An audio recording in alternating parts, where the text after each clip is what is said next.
Voilà, on reprend maintenant pendant quelques minutes notre cours de Talmud.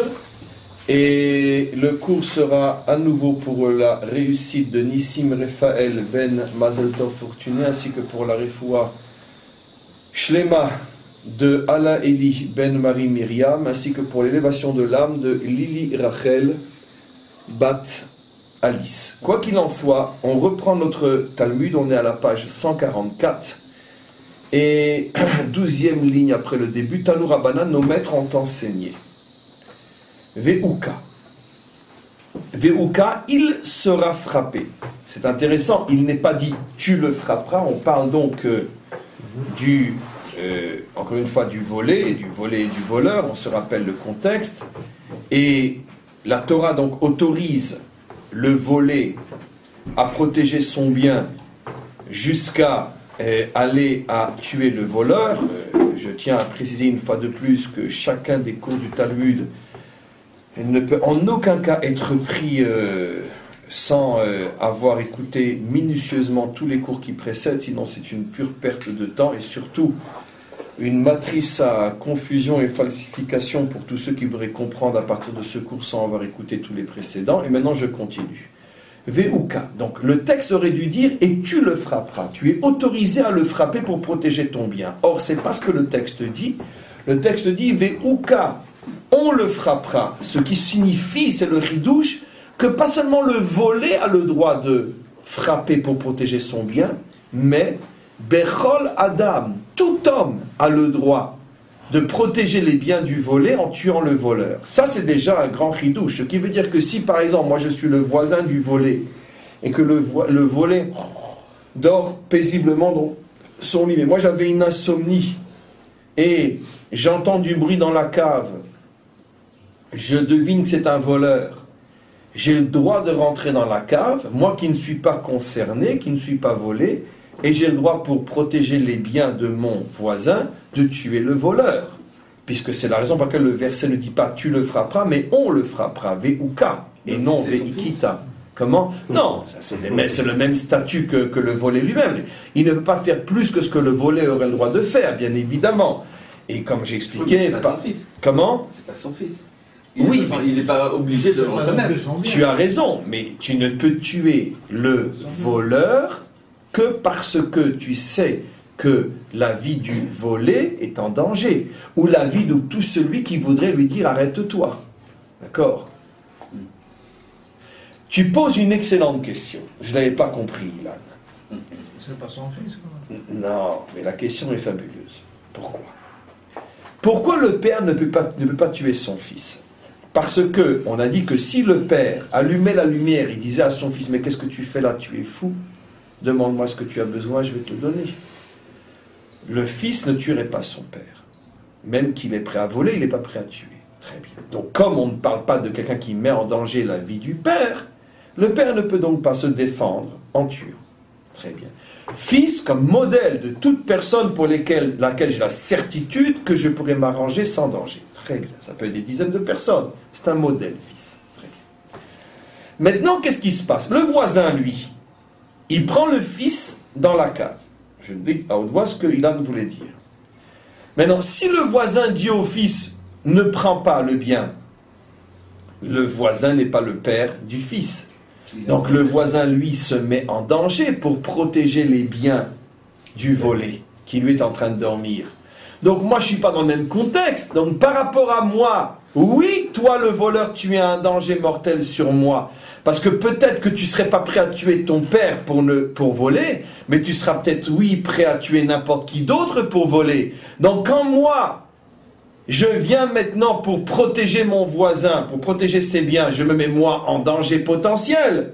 Donc j'ai le droit, en tant que légitime défense apparemment, de me défendre. Alors c'est une très très très très bonne question. Malgré tout, si je me rappelle bien, avec toute réserve, et je vais expliquer pourquoi, malgré tout je n'ai pas le droit de tuer. Pourquoi? Parce que la Torah m'autorise en tant que chaliar, je suis comme ton envoyé, je suis comme ton chargé, comment on appelle ça, ton messager, c'est pas le vrai mot, Je ne sais pas comment on dit très chariard en français, c'est un mot très particulier. Délégué. Je suis comme ton délégué. Très bien. Je ne peux pas avoir plus de pouvoir que toi. C'est marqué shlucho shel adam kemoto. Le délégué ne peut pas s'octroyer des pouvoirs que celui qui le fait fonder de pouvoir à lui-même. D'accord? Je ne peux pas donner plus de pouvoir que j'en ai moi-même. Donc si moi je ne peux pas tuer ce voleur, comment tu pourrais le faire pour moi? Donc, automatiquement, ça restreint, effectivement, bien que théoriquement, ça ne s'applique pas à ce qu'on vient de dire ici, puisque je ne suis pas le père, moi. Mais comme je viens en ton nom, je ne peux pas m'octroyer un droit que toi-même tu n'as pas face à ce voleur-là. Donc, apparemment, le voisin ne pourra pas aller jusqu'à tuer.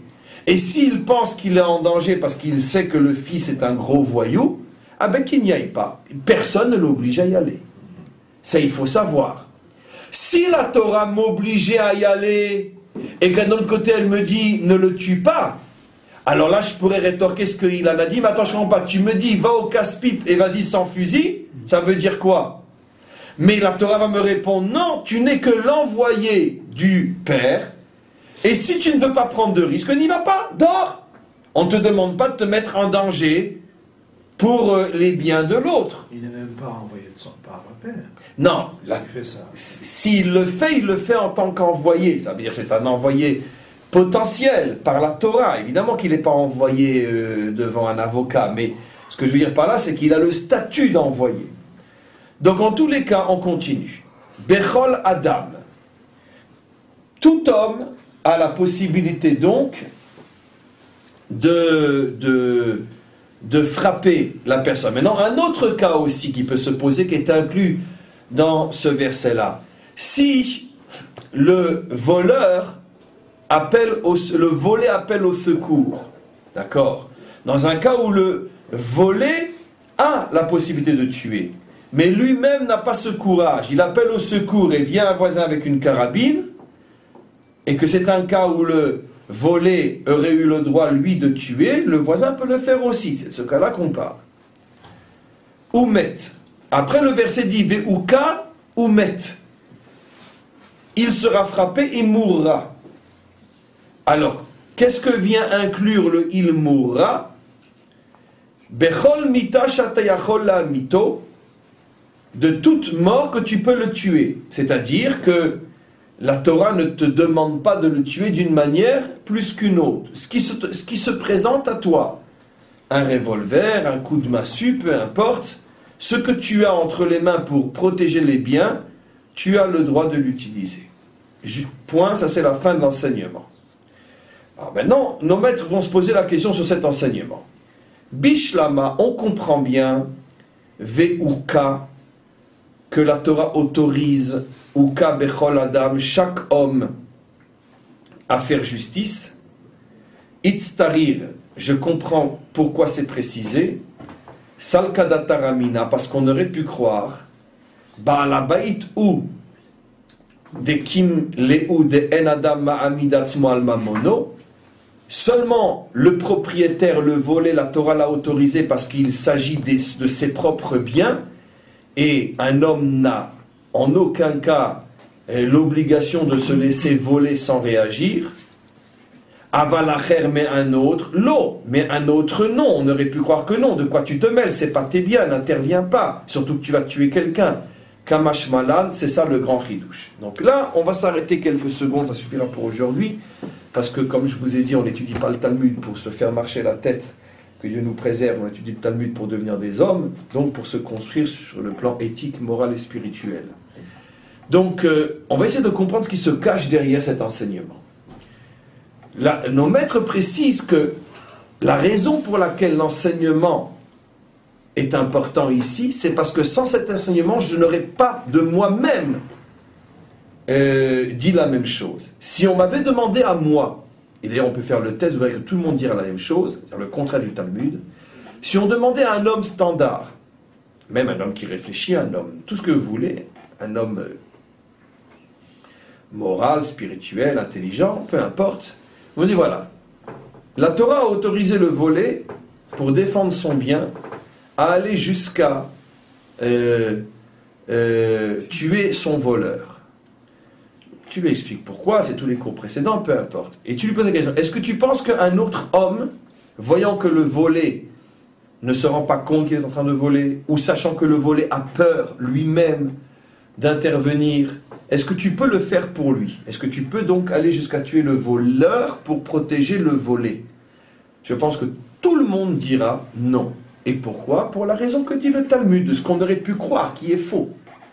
Tout le monde dira, attends, je peux comprendre que le principal intéressé, lui, c'est son bien, et la Torah place et demande à un homme de se battre pour ce qui est à lui, parce que si tu commences à céder aujourd'hui ta table, demain tu céderas ta femme et ta mère, et après-demain ta terre et ta capitale. Donc apprends à te battre pour ce qui est à toi, parce que tout commence toujours par un œuf, et puis après tu te laisses prendre un œuf, après tu te laisseras prendre un bœuf. Et puis après ta propre vie, tu te laisseras prendre aussi. Donc, commence à te battre pour ce qui est à toi. Il n'y a pas de sous-toi. Tout ce qui est à toi est à toi. Un point, c'est tout. Tu te bats pour le préserver. Mais ça, c'est moi. Mais en quoi ça concerne le voisin? Surtout que je vais aller jusqu'à tuer quelqu'un. Il n'a qu'à se défendre lui. Pourquoi moi je vais le faire pour lui? C'est ce qu'on aurait dit. Kamash Malan, que le ridouche, c'est un ridouche énorme. Parce que ça ne va pas être facile à comprendre.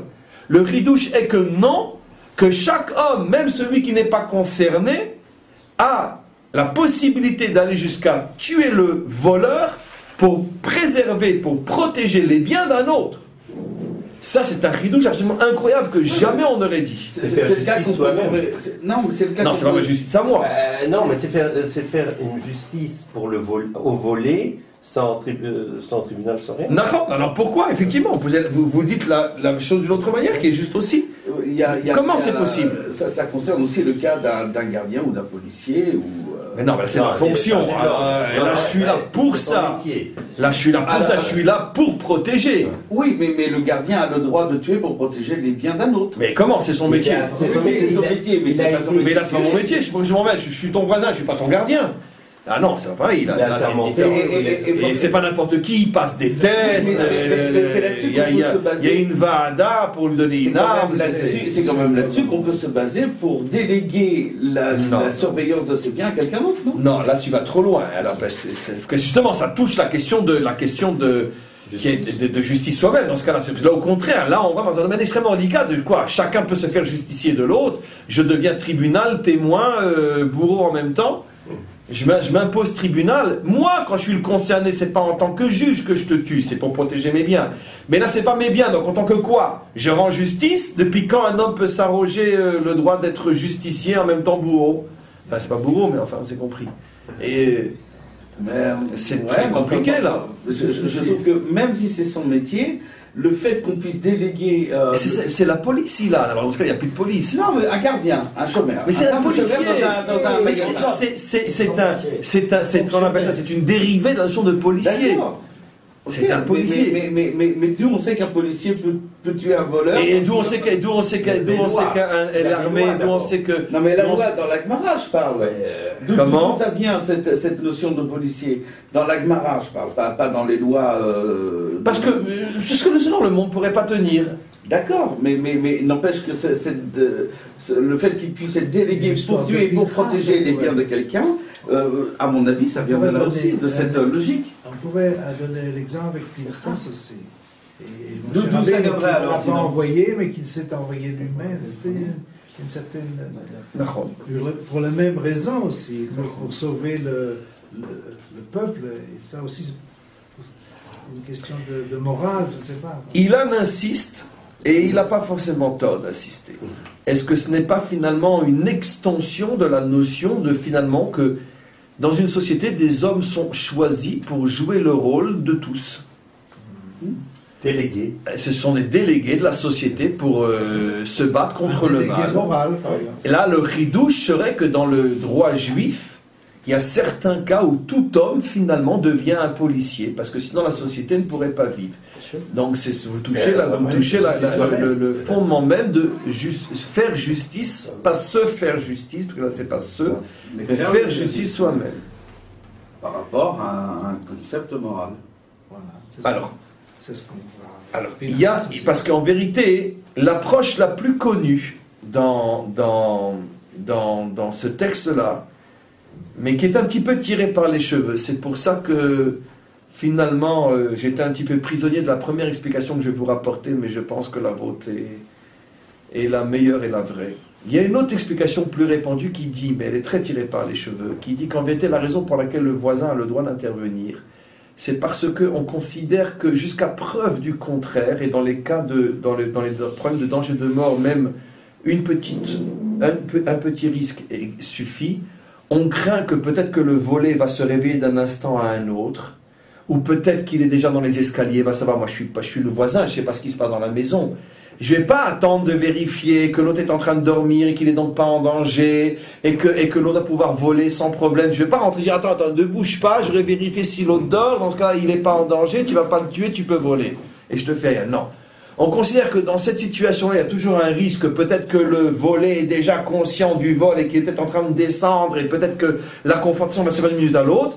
On ne me demande pas de vérifier, tu vois qu'il y a une situation qui est potentiellement dangereuse, vas-y et agis. Parce que peut-être que lui est en train de descendre les escaliers sans arme et qu'il va se faire tirer dessus. Donc, cet avis-là qui est le plus répandu au niveau des commentaires pour expliquer ce texte-là, se fonde toujours sur le même principe de danger de mort. Il y a toujours un danger potentiel, et la raison pour laquelle le voisin réagit, c'est pour protéger ses biens à lui, parce qu'il n'a pas de biens, mais c'est pour préserver la vie de quelqu'un qui est peut-être en danger au moment où je prends conscience qu'un voleur est dans sa cave. Légitime défense. Donc c'est toujours en vertu du principe de légitime défense, et dans le principe de légitime défense, on le verra plus en détail dans le sujet qui va suivre, dans quelques temps, il y a dans le principe de légitime défense, chacun est concerné par la légitime défense de quelqu'un.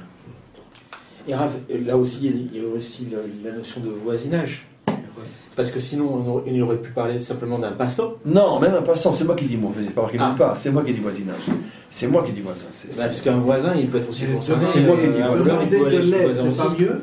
C'est moi qui ai dit. Mais non, on ne sait pas ce qu'il est en train de faire. Je pense à est-ce qu'il dort, est-ce qu'il est sans escalier, on ne sait pas ce qu'il est en train de faire. Donc cet avis-là repose sur le fait que toute personne prenant conscience de ce qui est en train de se jouer est en droit de se dire peut-être que le propriétaire est en danger et je ne vais pas attendre de vérifier parce que ce sera trop tard, j'agis tout de suite. Très bien. Vous, ce que vous dites est un petit peu différent. Vous, ce que vous dites, c'est que finalement, est-ce que c'est finalement différent de cet avis-là? Vous, ce que vous dites... Je dis que la racine, je veux dire, la permission même de créer une police qui peut agir pour défendre ses propres biens, c'est-à-dire défendre sa propre vie, donc on la délègue, vient à mon avis, de cette Gemara. Enfin, je veux dire, c'est... Le principe, il est basé ici. Non, mais le problème est le suivant. D'après le premier avis, je vais vous expliquer où la différence entre ce que vous dites et ce que dit le premier avis. D'après le premier avis, la raison pour laquelle je peux intervenir, c'est parce que je viens au nom de ta vie à toi volée, peut-être en danger. Dans ce que vous dites, c'est que non, je viens au nom de ma vie à moi en danger. Pourquoi? Parce que dans la mesure où le vol est le problème de tous, tes biens volés, je les considère comme mes biens volés. Donc, j'ai la possibilité... Parce que finalement, c'est quoi la police? La police est là pour empêcher que les biens de la société soient volés. Comme si les biens de la société étaient un concept que ça appartient à la société en tant que tel. D'accord. Donc, j'agis en tant que propriétaire. Tu viens voler, c'est comme si tu venais me voler moi. Donc, je réagis moi comme si tu venais me voler moi. Ce que je dis, c'est faire justice soi-même. Ouais. Non plus au niveau société. Et donc dans ce cas-là, c'est un danger sur moi, pas un danger sur toi. Je ne sais pas.